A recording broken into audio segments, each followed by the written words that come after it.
네, 김영환입니다. 같이 말씀 묵상하겠습니다. 전쟁은 참으로 참혹하죠. 구약에 수많은 전쟁이 있었습니다. 그렇다면 우리가 구약의 전쟁을 할 때 이런 전쟁은 어떻게 생각을 해야 할까요? 첫 번째, 인류 역사적 맥락에서 보면 구약의 전쟁은 그 당시 정치적, 사회적 맥락과 굉장히 깊은 연관이 있었기 때문에 고대 근동의 문화를 조금 이해해야 하죠. 근데 그 당시 전쟁이 정치적 권력의 행사로 널리 사용이 됐습니다. 이는 이스라엘의 역사에서도 마찬가지였죠. 그런데 이런 전쟁은 종종 이스라엘의 생존과 번영, 그리고 주변 민족과의 관계에서도 중요한 역할을 했습니다. 따라서 전쟁은 단순히 종교적, 신학적 사건이 아니라 그 시대의 문화와 역사를 반영하기도 한다라는 거예요. 신학적인 해석을 하면 구약 전쟁에 대한 해석은 조금 다르게 됩니다. 왜냐하면 전통적으로 이 전쟁들은 하나님이 이스라엘을 위해 싸우시고 그들을 보호하신다는 믿음을 바탕으로 해석이 되었죠. 그런데 현대 신학에서는 이런 전쟁의 신학적 의미를 좀 제고합니다. 왜냐하면 전쟁의 폭력성과 윤리적인 문제가 있기 때문에 이걸 비판적으로 분석하려고 하는 경향성이 있는 거죠.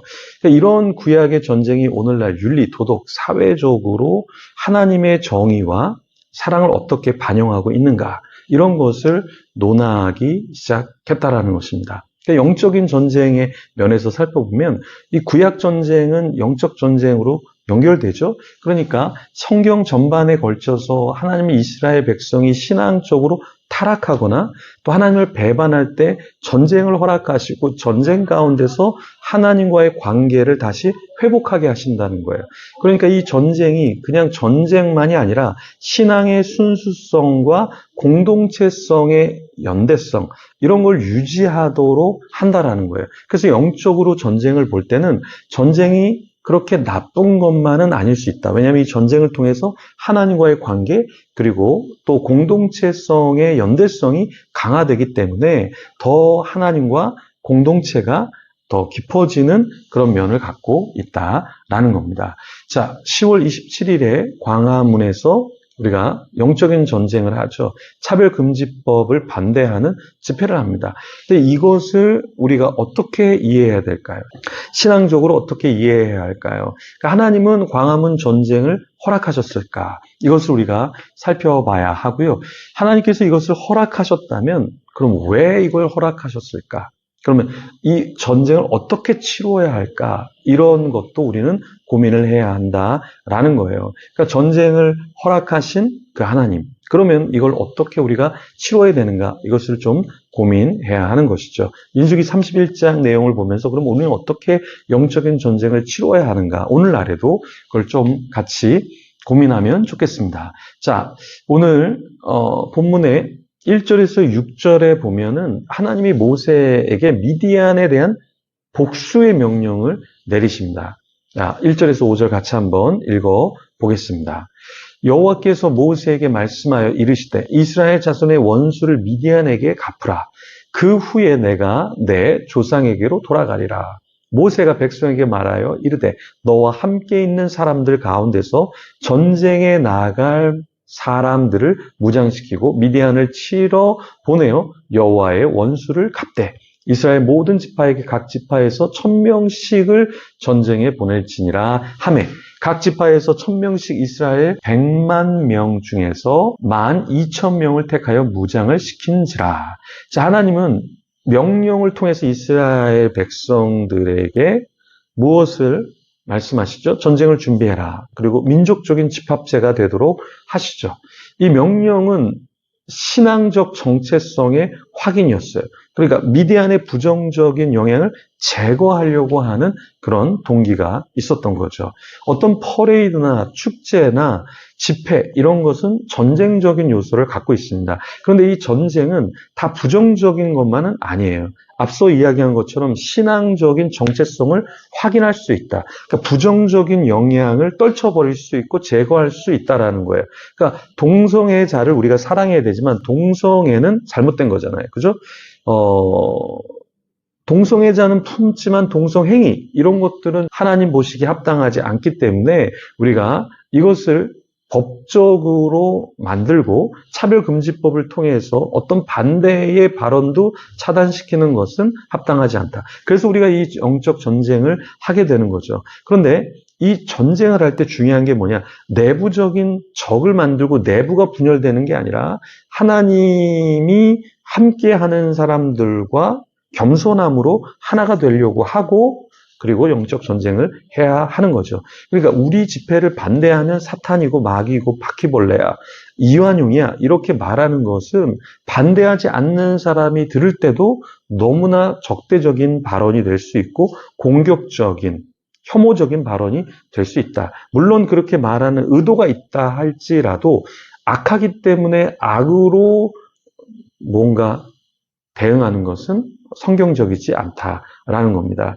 영적 전쟁이라고 해서 그 영적 전쟁이 합리화되었기 때문에 폭력성과 어떠한 비난성을 갖고 우리가 전쟁을 해서는 안 된다라는 거예요. 그러면 전투의 진행을 우리가 7절에서 12절에 보면 이스라엘 군대가 미디안을 향해서 진격하고 그 전투에서 모든 남자를 처치하는 장면이 나옵니다. 근데 여기서 이제 남자들을 처치하고 또 누구를 죽이게 하냐면 남자들만이 아니라 그런 미디안 남자들과 관계를 했던 여자들, 이런 여자들까지 다 죽여야 한다. 이렇게 하나님께서 말씀을 하세요.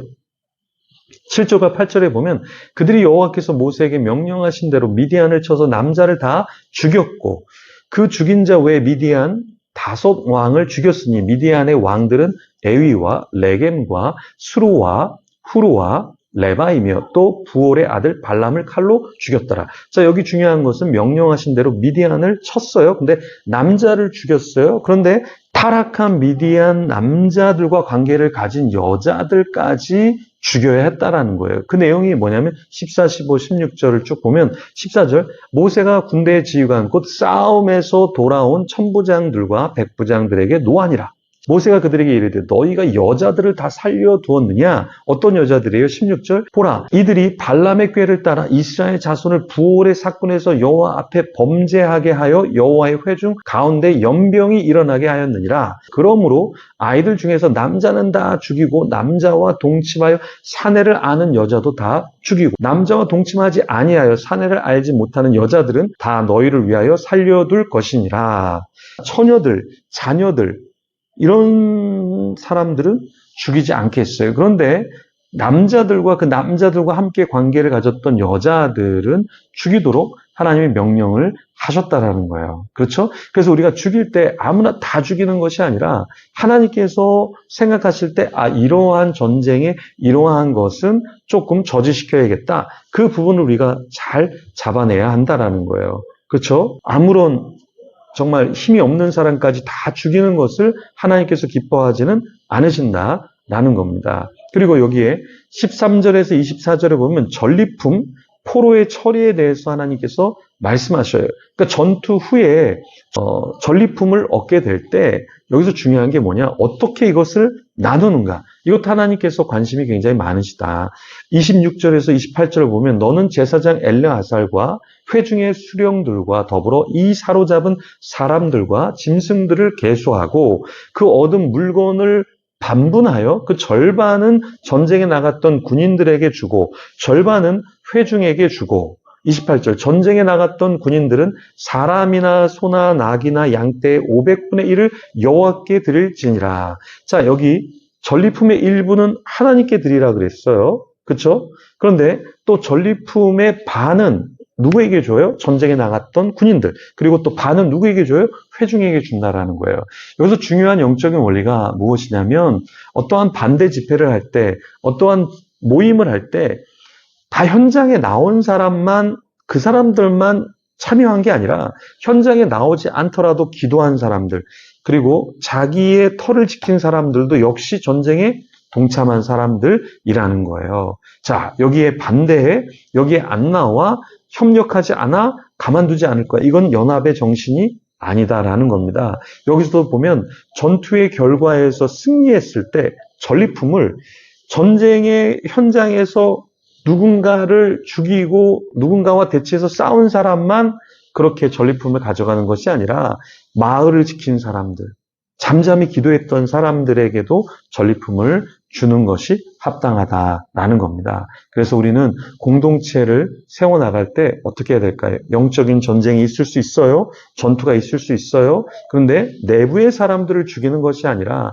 하나님께서 어떠한 순수성을 지키기 위해서 뭔가를 제거하라고 하실 때, 제거할 때도 무자비하게 모든 사람들을 다 죽이는 것이 아니라 거기에 관련된 사람들만 다뤄야 한다. 하나님께서 말씀하셨다는 거예요. 그래서 우리가 오늘도 누구와 전쟁을 해야 될지, 가정의 식구들, 일하는 사람들, 교회 공동체와 어떠한 적대관계와 전쟁을 하는 게 아니라 하나님이 싸우라고 한 그 대상과 영적인 전쟁을 하되 피 흘릴 때 정말 주님이 원하시는 그 대상과만 전쟁을 해야 된다. 무고한 피를 흘려서는 안 된다라는 것입니다. 그래서 오늘도 하나님이 원하시는 영적인 전쟁을 할 수 있도록 우리 기도하며 하나님 앞에 나아가겠습니다.